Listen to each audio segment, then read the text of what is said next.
How much energy do you spend trying to be the person others expect you to be? You don't even realize you're doing it most of the time.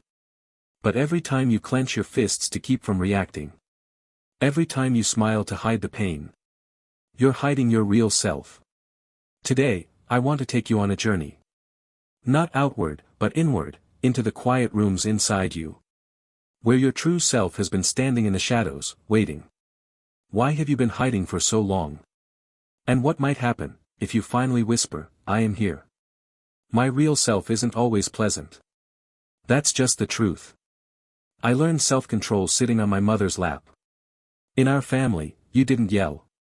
You didn't cry. You didn't complain. We were taught, almost without words, that pain was something you swallowed, not something you showed. Every time I wanted to scream out of fear or hurt, I tightened my emotions into a ball and buried them deep inside. As the years went on, I became better at it. I learned how to laugh when I wanted to cry. I learned how to say, "I'm fine," even when my eyes almost gave me away. And maybe you did too. Maybe you've spent years wearing a version of yourself that made other people feel comfortable. A softer, quieter, edited version, hiding the parts you thought no one could love.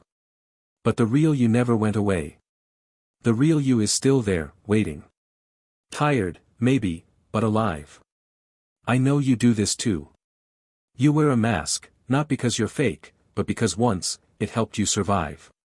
You learned to quiet your feelings so you wouldn't be seen as weak. You learned to shrink yourself just enough to stay safe. And maybe now, that mask feels heavy.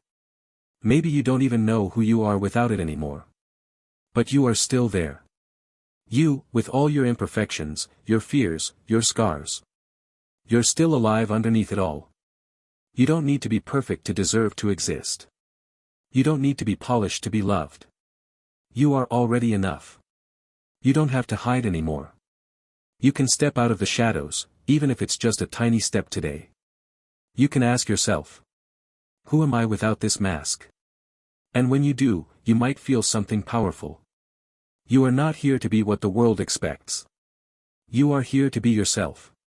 And that is more than enough.